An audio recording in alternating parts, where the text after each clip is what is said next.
advice I give you on this podcast. Of course, I hope that by listening to the podcast, you can gain strategies and tips to make your digestion easier, less painful, and more regular. But sometimes I'll say things that just don't apply to you.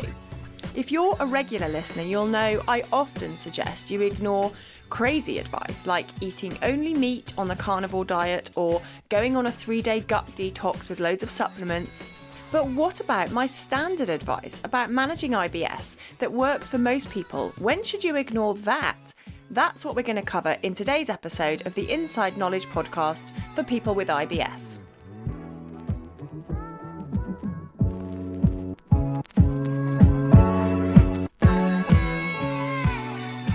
Hello, welcome to episode 56 of the Inside Knowledge podcast. I'm Anna Mapson.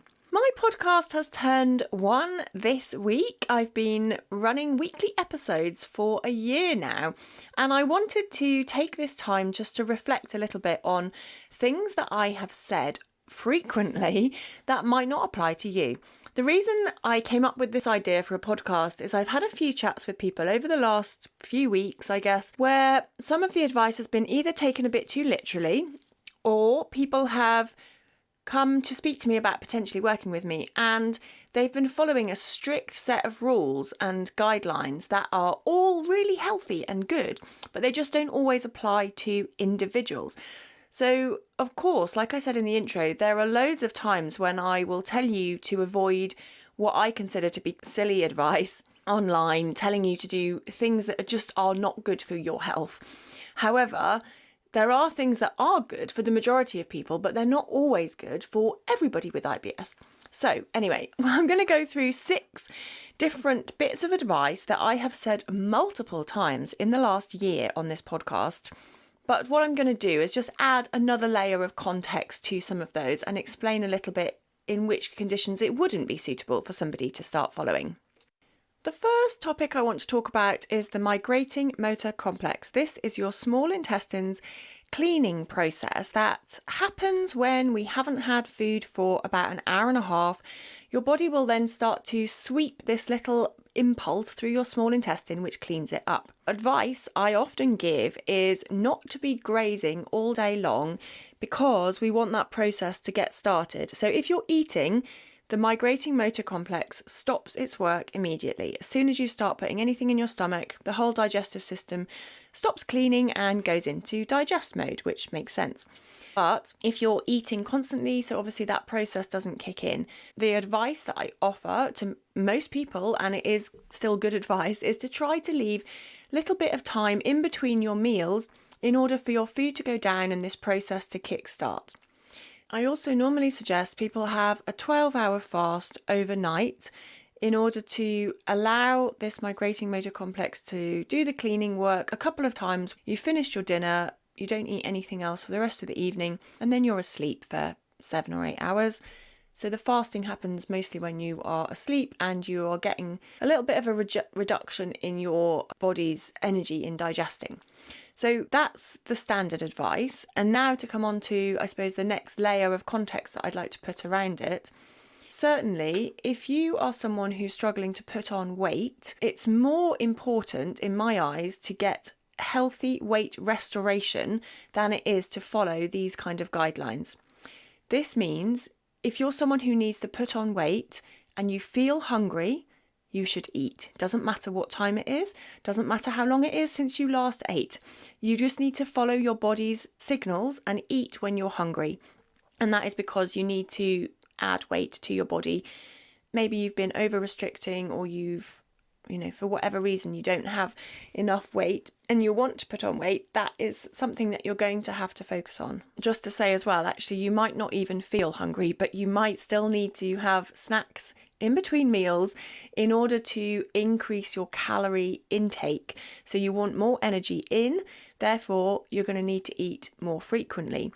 So that is one bit of extra advice I want to say is, yes, putting on weight is more important in my eyes than adhering to this kind of guideline. And this even applies to the overnight fast. So if you struggle to find time to eat during the day and you need to put on weight, then implementing an evening snack could be beneficial. The other time that I also encourage eating a bedtime snack is if you are someone who wakes up frequently at 2, 3 or 4 o'clock in the morning, sometimes feeling a little bit panicky. Low blood sugar is often this is the time in the night when your blood sugar can dip. And I've had few clients who are perimenopausal or going through the menopause, and it's really helped to eat a little bit before they go to bed. Obviously, if you're someone who has reflux, you don't want to eat a massive meal right before you go lie down. However, just having something small with a bit of protein, a little bit of fats, can be quite helpful to get a better night's sleep. So the majority of times, yes, eating 3 meals a day with not too many snacks in between and an overnight fast is still good advice, but it doesn't apply to everybody.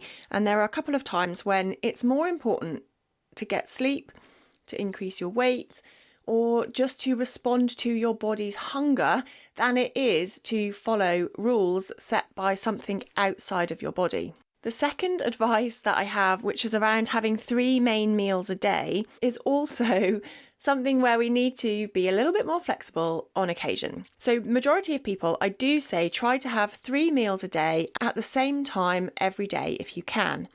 Now, the additional context I want to give around this is firstly, around the meal timings. So whilst I say yes, eating at the same time every day is important, it doesn't matter if it's a couple of hours either way. It doesn't have to be on the clock. So if you, for example, with breakfast, my advice would be to try and get up within about an hour of waking to have your breakfast. If at the weekend you want to sleep in a little bit, try to keep to the same routine, even if you've had a lie-in for an extra couple of hours. So say you normally get up at 6 o'clock on the week, and at the weekend you want to lie in till 8:30 or something. That's okay. You just get up, have your breakfast then. You don't need to get up in order just to have breakfast to meet the same time on the clock. And then the other time when it might be better for you to have smaller meals broken down into more manageable chunks would be particularly if you have slow digestion in your upper part of your digestive tract. So for example, like slow moving food out of your stomach, that can be down to having low stomach acid. Go listen to the last episode that I just recorded on stomach acid if you want some more information about that. It can be down to the things that you're eating, like maybe a very high fat, high protein diet can be quite hard to digest and can slow down your digestion as well. And there are other reasons why you might be slow at digesting. However, some people will feel better with smaller meals broken down throughout the day. So again, a little bit back to this migrating motor complex, it's okay to have 3 meals and 2 snacks. Now, the snacks do not need to be necessarily snacky food, like packet of crisps or 2 biscuits or something. It could actually be an element of your meal that has been transported from your dinner up to your afternoon snack. So I'm talking about adding in here vegetables, protein, making sure that you're hitting your nutrient content, but having smaller meals throughout the day. So maybe you have 4 small meals and that is easier to digest. That can also work really well, particularly people who have reflux, because what you want to do is make sure that your food is leaving your stomach as easily as possible and it's not going to be sitting there and the acid coming back up. The third bit of advice that I give to nearly everyone is to increase your fibre. This is really important because it increases your gut bacteria and your gut bacteria diversity by eating lots of fruits, vegetables, nuts, seeds and whole grains. These are really good for your digestive system. However, some people, particularly when you've got constipation, will feel a little bit worse when they increase their fibre unless they get their bowels moving first. So the little bit of additional context I want to put on it is around the types of fibre that you're eating and also how your bowel regularity is. If you're somebody who doesn't go to the toilet for days and days, or you've got a very slow transit time, then you might want to look at taking laxatives, taking things that get your bowels moving, like magnesium, or other prebiotic supplements like partially hydrolyzed guar gum. You can listen to episode 33 and 34 all about constipation and what to eat and what to take when you've got constipation. And then for more episodes on IBS supplements, then do listen to episode 22 about supplements for IBS or episode 31, supplements for SIBO. Now, the other bit of context that you might need when you're thinking, yes, I need to increase my fibre, is thinking about whether it's soluble or insoluble fibre. Particularly if you have got diarrhea predominant symptoms, insoluble fibre can be quite aggravating to the lining of the gut. And this can include things like the peel of vegetables and fruits, also some grains. So basically it's just, yes, fibre is good, but it doesn't always work for everybody. And there are ways to increase your fibre with a little bit more nuance. You might feel better rather than worse. So if you've got constipation, get your bowels moving. If you've got diarrhea predominant, then maybe you want to focus more on soluble fibre. That will be a little bit easier and actually can help form a softer, well-formed stool that can help you with your diarrhea. Okay, the next one is on the same ballpark, same area about fibre. And you might have seen the research that is to increase the amount of diversity in our fibre intake by aiming for 30 different plants per week. Again, this is an excellent target, and I often come along to this at the end of my 3-month gut reset when people are feeling better. So if you've got to that stage in 3 months where you're feeling like your symptoms have reduced, now we're looking at optimizing your diet and really doing some work to increase the overall diversity and nutrient density of your diet. This is something that's quite interesting to look at. How many different types of fruits and vegetables, pulses, grains, and nuts and seeds are you actually eating in a week? Because when we eat more diverse fibre, then we tend to have more diverse types of gut bacteria, and that is better associated with immune health, metabolism, and just overall general energy, good digestion. Lots of reasons why fibre variety is really good. But the couple of times when it's not as important to worry about is where people are slightly obsessing about the number 30 and really trying to cram in food and cram in too much fibre to the extent that it's giving them IBS problems. And listen to episode 49 if you want an example of somebody I worked with who was following that advice and was really trying so hard to put in a lot of vegetables to try and be healthy, and actually was contributing to some of her problems by trying to hit this 30 types of foods a little too strictly. The other thing to bear in mind is that there's no magic formula to this 30 foods a week. It was just taken from the American Gut Microbiome Project, showing that people who ate more than 30 types of foods a week had more diverse gut microbes, but there's no exact science to this 30. Is it better at 30, or is it actually 25, or is it 20? Because the comparison group was people who ate 10 or less. And what they didn't do is a graded scale showing at what point the benefits become worth focusing on. So is the magic number 20? We don't have this graded scale. So it's really important not to get too hung up on these random targets, because we don't know much more than that at the moment, other than 10 or less was not so good, 30 or more good. If you're someone who gets obsessive about the numbers and tracking and that kind of thing, any sort of history of overthinking about your meals really and your diet, which I have to say is very common in people I work with, because let's face it, you are trying so hard to avoid the horrible, horrible symptoms that you're getting. And of course, you're getting a bit obsessive about what could be causing them, what you're eating. Is it making them worse? How to get out of this horrible negative cycle? So I'm not surprised when a lot of people are overly obsessed with their diet. The other thing is that I do sometimes introduce this at the end when people often feel like they've been tracking and they've been so restricted for so long. when you come out of this, then you're thinking, oh, I don't even know what to eat. So I use it as a guideline to say, okay, well, let's see, could you be eating more fruit? Maybe you could eat more nuts.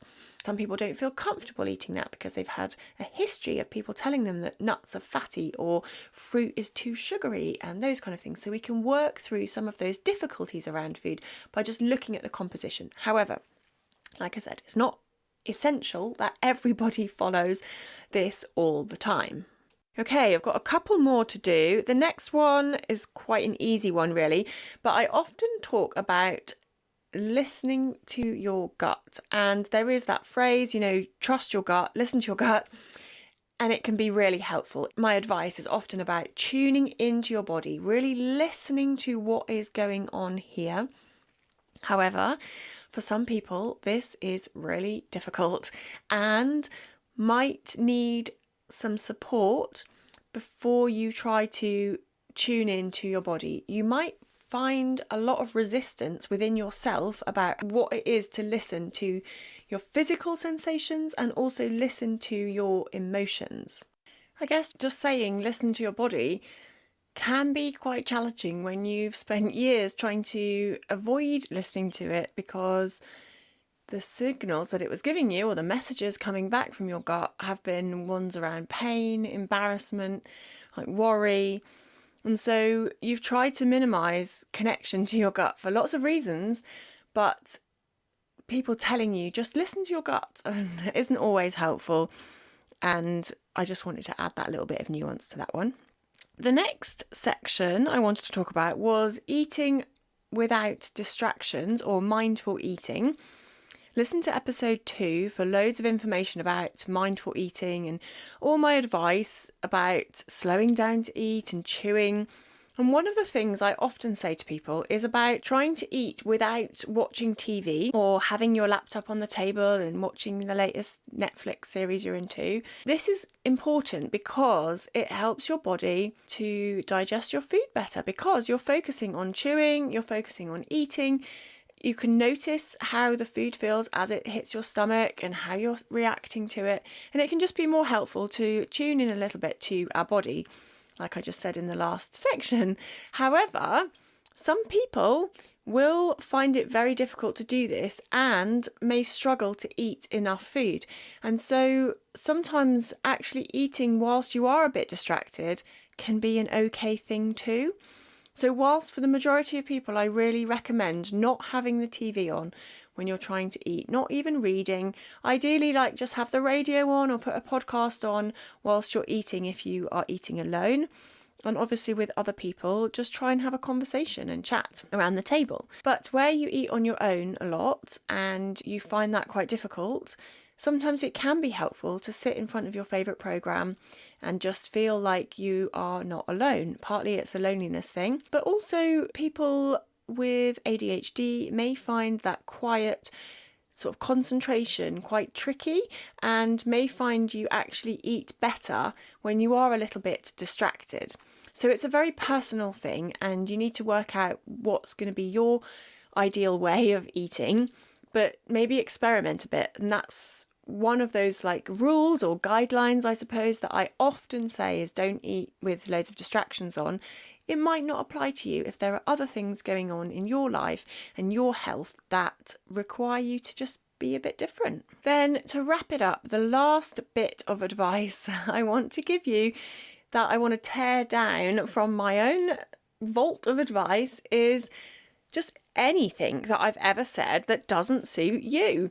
Obviously, if I'm working with you on a one-to-one basis, we've got loads of time to talk through these kind of things and you can explain to me why it wouldn't work for you.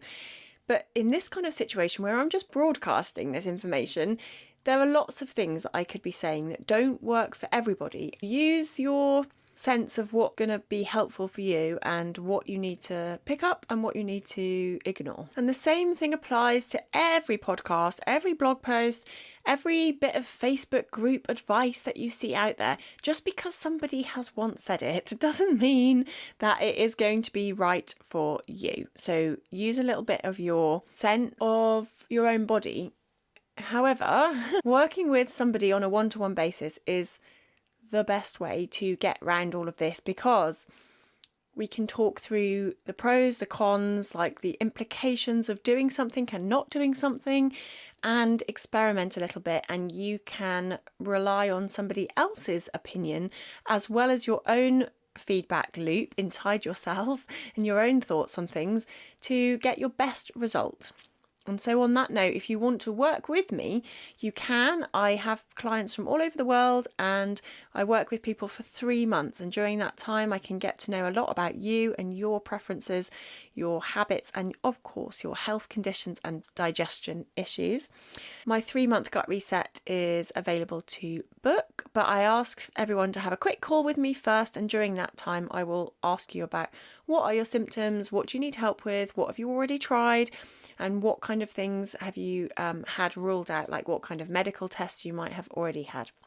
So if you want to book a discovery call with me, I will put a link in the show notes and we can get that process started. And that's just to see if we both think it's a good fit for us to work together. And if not, I might be able to signpost you to somebody who would be a better fit for you. Okay, thank you for listening to this episode of the Inside Knowledge for People with IBS, Better Digestion for Everybody.